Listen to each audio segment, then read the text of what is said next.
the Interlagos steak was one of the first steaks in Sao Paulo. It wasn't the first. First was the Sao Paulo steak, but it was one of the first ones as steaks started splitting off within the city. And people would travel for 3 hours by bus to get to church. They'd go to church, they'd just stay the day, they'd have lunch with everybody in the ward, and then at night they'd catch another bus 3 hours back to where they were living. And that was kind of like the early history of Interlagos. At this point, there are, I believe, 7 steaks in the Interlagos mission. There were when I left, at least. It's probably growing. Interlagos grows really fast. I saw one of the wards that I was in split while I was there.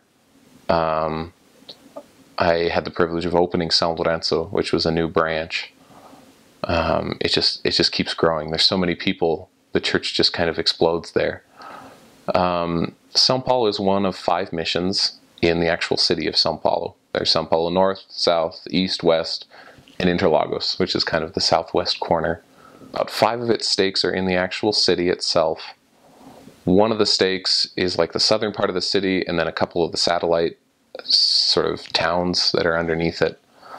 And another stake has 2 satellite towns. No, I guess it would be 4 satellite towns when you count Embu das Artes, Itapecerica, sorry, São Lourenço, and Juquitiba. And that's kind of the most spread out of the stakes. In terms of going to church, when you're in the city, it really varies. It could be anywhere from a ward that's struggling to get 70 members to a ward that's got 300 or so. And it just depends on where they are in their progression, how they're doing in terms of the key indicators, worthy priesthood holders, tithe payers, things like that before they split.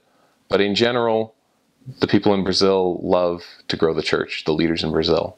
Though if you arrive to them with an idea and say, hey, if we get a certain more number of families, then we could probably split this ward. Any bishop or any stake president will be absolutely thrilled with that. They'll love it. They'll say, all right, what do we need to do? And they'll get all excited. And so it's a lot of growth. And because of that, things vary. I mean, you can have a lot of baptisms in an area and your frequency will go up because of that. But if some of them go inactive, it'll go down. I was in a ward where I think the max frequency I saw was slightly over 200, and the minimum I saw was about 60 one Sunday. So it just jumps back and forth. The real challenge is stability, is keeping people active and helping them to really feel like they're part of the church and not just kind of that they entered into it and they're completely alone. The church is pretty well thought of down there. People usually like and respect the members of the church, even if they don't agree with them. There used to be some rumors, about the church, like there are in any country. And so you still get some people who have just sort of heard about the Mormons, that they sacrifice babies or whatever. There are lots of strange things. But mostly people are either Catholic or evangelical Christians. The Catholics, if they're Catholic, they're not all that solid in their religion, but they don't want to change. They're very firm. The evangelical Christians are very solid in their religion, and they don't want to change either, because to them they take very personally the fact that if something doesn't agree with their doctrine, then they might be wrong. So they'll let you in, they'll listen to you, they recognize to some extent that you're servants of God, but they think that everyone's servants of God. If a homeless man came up and said, I've got a message for you from God, they'd let him in and listen to him just the same.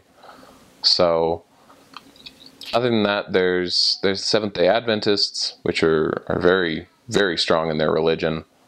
There are the Jehovah's Witnesses, which are also very strong in their religion. There's Spiritism. I'm not sure how that translates. There's Spiritism. You find that kind of in the wealthier areas sometimes. It's kind of a mixture of philosophy and religion. And they're a little harder because they don't believe in absolute truth or absolute yes or no. It's all very fuzzy to them. But I mean, same with anyone. As soon as someone's touched by the Spirit, they have to respond to that.